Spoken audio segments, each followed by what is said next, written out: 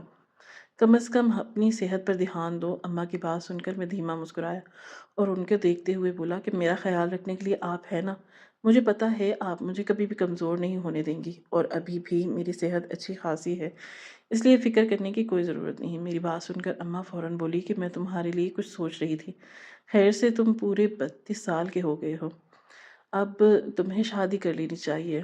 میری نظر میں کچھ لڑکیاں ہیں، اگر تم کہو تو میں تصویریں دکھاؤں؟ جبکہ میں گہرا مسکرایا تھا اور سر نفی میں ہلاتے ہوئے بولا، ابھی مجھے شادی نہیں کرنی، جب کرنی ہوگی آپ کو بتا دوں گا یا پھر کسی لڑکی سے ملوا دوں گا، اب کسی بھی اجنبی سے شادی کر لینا یہ مسئلے کا حل تو نہیں۔ جبکہ وہ فوراً بولی تھی کہ ہاں ہاں، جب ہم مر جائیں گے تب تم شادی کر لینا، تمہارے بچے ہوں اور ہم ان کے ساتھ کھیلیں، تمہارے ابا جو ہر وقت تم سے خفا خفا رہتے ہیں تمہاری اولاد کو دیکھتے ہی کھل جائیں گے، تم سے تمام ناراضگیاں ختم کر دیں گے، خدا کے لیے شادی کر لیے، مان جاؤ۔ میرے پاس 3 لڑکیاں ہیں اور تینوں ہی اعلیٰ خاندان کی ہیں، اعلیٰ کردار کی مالک ہیں۔ جبکہ میں ان کی بات سن کر فوراً بولا تھا کہ یقیناً آپ نے یہ لڑکیاں اپنی کٹی پارٹی میں سے دیکھی ہوں گی۔ میری ماں نے سر نفی میں ہلایا اور مجھے دیکھتے ہوئے بولی کہ نہیں، امیر گھرانوں کی لڑکیاں نہیں لاؤں گی تو صرف اور صرف اپنے محلے کی لڑکیاں یا پھر کسی دوسرے غریب گھر کی بیٹی جو کم از کم تمہارے ساتھ سنبھل کر چلے گی، دب کر چلے گی، جس نوعیت کا تمہارا کام ہے۔ اگر ہم نے کوئی اونچے گھرانے کی لڑکی تلاش کر لی تو یاد رکھنا کہ تمہارا کام بہت مشکل ہو جائے گا، وہ ہر چیز میں نکتہ چینی کرے گی، تمہاری اولاد کو تربیت بھی ایسی دے گی کہ تمہاری اولاد تم سے ہی مخالفت کرے گی۔ اس لیے میں چاہتی ہوں کہ کوئی ایسی گھریلو لڑکی لاؤں جو تمہیں سمجھے، تمہارے گھر کو جنت بنا دے اور تمہارے بچوں کو پرورش کرے۔ میری بات سمجھ رہے ہو نا؟ اماں کی بات کہیں حد تک بالکل درست تھی، واقعی اگر کوئی پڑھی لکھی لڑکی آ گئی، میری زندگی میں شامل ہو گئی تو بلا فضول میرے کام میں آڑے لگاتی رہے گی۔ میں اکثر الٹے سیدھے ہر کیس ہینڈل کرتا رہتا تھا اور اپنے طریقے سے انہیں جیت بھی لیتا تھا، لیکن اگر کوئی پڑھی لکھی لڑکی آ گئی تو وہ میرے ہر کیس میں دخل اندازی کرے گی، اسے ہر چھوٹی بات کا علم ہوگا، لیکن اگر کوئی جاہل لڑکی میری زندگی میں شامل ہوئی، اسے صرف اور صرف میری ذات سے، میرے گھر سے، میرے بچوں سے اور میرے ماں باپ سے سروکار ہوگا۔ میں نے سر ہاں میں ہلا دیا اور ان کو دیکھتے ہوئے بولا، ٹھیک ہے، شام میں آپ مجھے تینوں لڑکیوں کی تصاویر دکھا دیں، اگر مجھے کوئی پسند آ گئی تو ٹھیک، ورنہ آپ کوئی اور دیکھ لینا۔ آپ کی بات کہیں حد تک درست ہے، مجھے سمجھ آ رہی ہے کہ امیر گھر کی لڑکیاں میرے ساتھ نہیں جچ پائے گی۔ میری بات سن کر اماں نے میرا کندھا تھپتھپایا اور مجھے کھانا کھلاتے ہوئے بولی کہ تم میرے سب سے وفادار بیٹے ہو، مجھے فخر ہوتا ہے کہ ہم نے تو اپنا آپ نچھاور کیا، تم نے ہماری محنت کو برباد نہیں کیا بلکہ آج بھی تم ہمیں اپنے سر پر بٹھاتے ہو۔ ان کی بات سن کر میں گہرا مسکرایا۔ میں واقعی اتنا بے غرض انسان نہیں تھا کہ جس انسان نے میرے لیے اپنا آپ ختم کر دیا میں اسے بھول جاؤں۔ ابا مجھ سے ہر وقت جھگڑا کرتے، کسی نہ کسی بات کو لے کر کوئی مسئلہ کھڑا کر دیتے، لیکن میں پھر بھی انہیں نہیں چھوڑتا، ان کے لیے ہر ایک چیز کرتا، ان کے آسائش کا انتظام پہلے سے پہلے کرتا، ان کی دوائیاں، ان کا سکون بالکل بھی برباد نہیں کرتا۔ مگر کہتے ہیں نا کہ باپ کو اپنی اولاد سے کوئی نہ کوئی مسئلہ ضرور ہوتا ہے، وہ اپنی اولاد کو ہمیشہ پرفیکٹ دیکھنا چاہتے ہیں، مگر اب ہر انسان پرفیکٹ ہو جائے ایسا ممکن نہیں۔ کھانا وغیرہ کھا کر میں اب اپنے کمرے کی طرف بڑھا تھا، ارادہ فریش ہو کر کاشف صاحب کے گھر جانے کا تھا، کیونکہ یہ ایڈریس ان کے دوسرے گھر کا تھا جہاں پر اکثر وہ اپنی دوسری بیوی کے ساتھ پائے جاتے تھے۔ میرا ان سے رابطہ نہیں رہتا تھا، لیکن میں ہر ایک کی خبر رکھتا تھا کہ کب کس موقع پر مجھے ان کی کمزوری پکڑنی پڑ جائے۔ میں نے اپنا سب سے مہنگا ڈریس نکال کر زیب تن کیا اور پرفیوم وغیرہ اچھی طرح خود پر چھڑک کر باہر آ گیا۔ ابھی میں سیڑھیاں عبور کر کے پورچ کی طرف آیا تھا جب اچانک میرے بابا میرے سامنے آئے۔ میں نے انہیں سلام کیا جب وہ اچانک غصے سے بولے کہ تم آج کا کیس ہار گئے، تمہارے دوست سکندر نے مجھے بتایا، جبکہ میں نے ضبط سے مٹھیاں بھیج دی۔ یہ سکندر بلا وجہ میرے معاملات میں دخل اندازی کر رہا تھا، جو مجھے اب زہر لگنے لگی تھی۔ میں دل ہی دل میں ارادہ باندھ چکا تھا کہ اس کا اب گیم بجانا پڑے گا۔ جب تک اس کی عقل ٹھکانے نہیں آئے گی، یہ بلا مقصد میرے معاملات میں ٹانگ اڑاتا رہے گا۔ میرے بابا مجھے دیکھتے ہوئے بولے، تمہیں اس مقام تک پہنچانے کے لیے میں نے اپنا آپ ختم کر دیا اور تم کیس ہار گئے آ گئے، اپنی اور ہماری ناک کٹوا دی۔ جبکہ میں ان کو دیکھتے ہوئے بولا کہ بدلے میں ایک بہت بڑا فیور لے رہا ہوں۔ آپ پریشان نہ ہوں، کوئی بھی کام میں بلا مقصد نہیں کرتا۔ بہت جلدی آپ کو ایک بہت بڑی خوشخبری ملنے والی ہے۔ میری بات سن کر بابا فوراً بولے، خوشخبری نہیں دینا، کیونکہ جو کرتوت تمہارے ہیں مجھے وہ 2 دن تو نہیں لگتے جب ہم تمہاری وجہ سے جیل کے اندر ہوں گے۔ ان کی بات سن کر میں کہا لگا کر ہنس پڑا تھا اور ان کو دیکھتے ہوئے بولا کہ یہ آپ کی بھول ہے کہ میں اپنی زندگی میں آپ کو کبھی صلاحوں کے پیچھے جانے دوں گا۔ مر جاؤں گا لیکن ایسا وقت نہیں آئے گا۔ اور رہی دوسرے لوگوں کی باتیں، ان پر آپ زیادہ دھیان نہیں دیا کریں۔ جس طرح کے مقام پر آپ کا بیٹا پہنچ چکا ہے، اس مقام پر پہنچنے کے لیے میں نے اپنے بہت دشمن بنا لیے ہیں۔ بہتر ہوگا کہ آپ ان سب سے فاصلہ رکھیں، اور خاص کر اس سکندر سے بلا مقصد یہ مجھ سے جلتا ہے۔ اس کا دماغ تو اب میں درست کر کے ہی رہوں گا۔ میری بات سن کر میرے بابا نے سر نفی میں ہلایا تھا اور مجھے دیکھتے ہوئے بولے، بالکل بھی نہیں، سکندر کی 2 چھوٹی بیٹیاں ہیں، اس سے تم بالکل پریشان نہیں کرو گے۔ میں ہی اس سے فون کر کے تمہارے بارے میں معاملات لیتا رہتا ہوں۔ جبکہ میں نے سر جھٹکا تھا اور خاموشی سے باہر نکل گیا۔ ابا کی بھی عجیب سوچ تھی۔ بیٹا بڑا ہو چکا تھا، 32 سال کا ہو چکا تھا، مگر آج بھی وہ مجھے اپنا 15 سال کا پرانا بیٹا ہی سمجھتے تھے، جوان جو ان کا ہاتھ پکڑ کر مسجد تک پہنچ جاتا۔ اب میں وہ بن گیا تھا جو ان کا ہاتھ پکڑ کر انہیں لے کے جا سکتا تھا۔ فی الحال میں نے زیادہ دھیان نہیں دیا۔ سکندر میرے لیے ایک معمولی سکہ تھا جسے میں زیادہ سر پر سوار نہیں کرتا تھا، مگر میں جانتا نہیں تھا کہ یہی معمولی سے کام مجھے کس طرح زمین بوس کرنے والا ہے۔ ایک لمبی مسافت طے کر کے میں سیدھا کاشف صاحب کے گھر پہنچا۔ گاڑی بلڈنگ کے نیچے کھڑی کر کے سیدھا میں ان کے فلور کے سامنے آ کر کھڑا ہو گیا جب اچانک میرا فون بجنے لگا۔ میں نے فون نکال کر دیکھا تو ایک انجان نمبر جگمگا رہا تھا۔ کچھ سوچ کر میں نے فون ریسیو اٹھ کر لیا۔ ابھی میں کچھ کہتا اس سے پہلے ہی اگلی کال سے ایک آواز گونجی، بہتر ہوگا کاشف صاحب کے گھر جانے سے پہلے لوٹ جاؤ، کیونکہ اگر تم وہاں گئے تو تم کبھی بھی خود کو نہیں بچا پاؤ گے، کیونکہ جو تم نے کارنامے انجام دیے ہیں ان کی تمام فہرست میرے پاس موجود ہے، خاص کر عثمانیہ صاحب کے کیس کی۔ میرے ہاتھ پاؤں لرز گئے۔ میں نے فوراً ہیلو ہیلو کہا تھا، مگر دوسری طرف سے فون کاٹ دیا گیا۔ یہ شخص کون سا تھا؟ اسے کیسے پتا چلا کہ عثمانیہ کیس کی؟ میری جان خلق میں اٹک گئی۔ ماتھے سے پسینہ بہنے لگا، ایسا لگتا تھا کہ جیسے کسی نے میرا سانس روک دیا۔